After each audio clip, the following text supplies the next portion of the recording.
قرآن شریف کی تفسیر کے اوپر کیا آئے گا؟ قرآن مجید آئے گا. اگر اس کے برعکس کیا تو گناہ گار. گویا قرآن نیچے حدیث اوپر گناہ ہے. طالب علم اس بات کا خاص خیال رکھا کرتے. آپ کے پاس ہر فن کی کتاب ہوتی ہے اور اس بات کا جب آپ کو چھٹی ہوتی ہے لحاظ بھی نہیں کرنا ہوتا. اٹھائی کتابیں پھینکی ہو گئے بات گناہ ہوتا.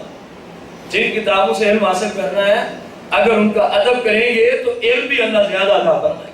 اگر ادب نہیں تو بس کتابوں سے گزریں گے, آئے گا جائے گا کچھ بھی نہیں. مفتی صاحب تو بن جائیں گے لیکن عربی کی عبارت پڑھنی نہیں آئے گی. ادب نہیں ہے تو پھر آئے گا بھی اتنا کچھ. سرکار علیہ السلام کی شریعت مطہرہ کی روشنی میں ایسا قرآن کہ جو قرآن پڑھنے کے قابل نہ رہے شہید ہو جائے, پڑھنے کے, اب اس کا کیا کیا جائے؟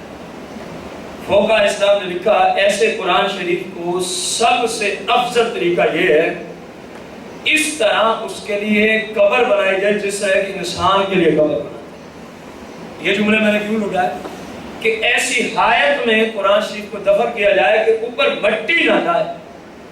اوپر مٹی دیکھیں نا, ہم جب کسی انسان کو دفن کرتے ہیں تو جب اوپر مٹی ڈالتے ہیں کیا اس کے جسم تک جاتی ہے؟ اس لیے میں نے جملہ بولا فوقہ کا سب سے افضل طریقہ شہید قرآن پاک کا یہی ہے کہ اس کو اس طرح دفن کریں جس طرح کس کو دفن کیا جاتا ہے؟ انسان کو. یہ انسان کو دفن کیا جاتا ہے. آپ کے ثانی کے لیے میں نے جملہ پڑھایا.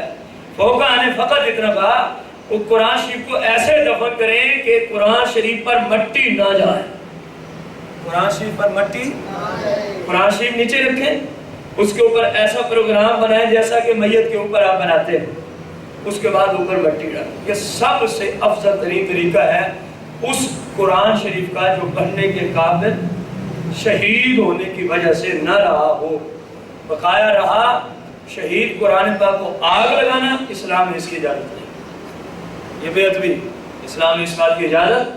اللہ جل مجدہ سے دعا ہے صحیح معنوں میں ہم نے جو کچھ درس شریعت آج سیکھا پڑھا, اگر مجھ سے بتقاضۂ بشریت کو غلطی کوتاہی ہوئی اپنی رحمت کا صدقہ سرکار علیہ السلام کے تو خیر اللہ پاک مجھے معاف فرمائے. اور جو ہم نے سیکھا اللہ تعالیٰ یاد کر کے دوسرے مسلمان بھائیوں تک پہنچانے کی سعادت عظمی عطا فرمائے. آمین بجاہ نبی کریم علیہ الصلوۃ والتسلیم. بسم اللہ الرحمن الرحیم. اللهم صل على سيدنا محمد النبي الأمي وعلى آله وصحبه وأزواجه أجمعين.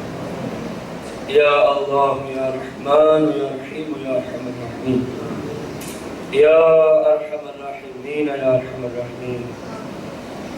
یا مولا پاک ہم نے جو کچھ درس شریعت سنا یاد کر کے عمل کرنے کی توفیق عظیم عطا فرما.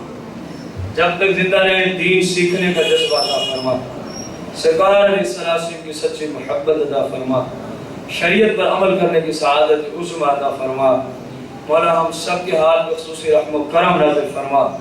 جب تک زندہ رہے پانچوں نمازیں باجماعت تکبیر اولیٰ کے ساتھ ادا کرنے کی توفیق عظیم عطا فرما. قرآن پاک کو سمجھ کر تلاوت کا جذبہ عطا فرما. مولا کریم جو قرآن شریف کے دینی کتابوں کا ادب و احترام ہم نے سیکھے, زندگی بھر قرآن پاک اور شریعت کی کتابوں کا اسی طرح ادب و احترام کرنے کی توفیق عظیم عطا فرما. مولا کریم قرآن کے ادب و احترام کے سیکھنے سکھانے کے تو خیر ہم سب کو جنت الفردوس میں آقا کریم کا پڑوس عطا فرما.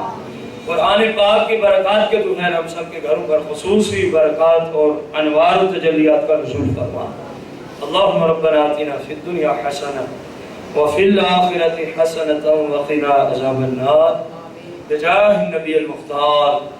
ان اللہ وملائکتہ یصلون علی النبی یا ایھا الذین آمنوا صلوا علیہ وسلموا تسلیما. صلاۃ والسلام علیکہ یا سیدی یا رسول اللہ. صلاۃ والسلام علیکہ یا سیدی یا حبیب اللہ بحق لا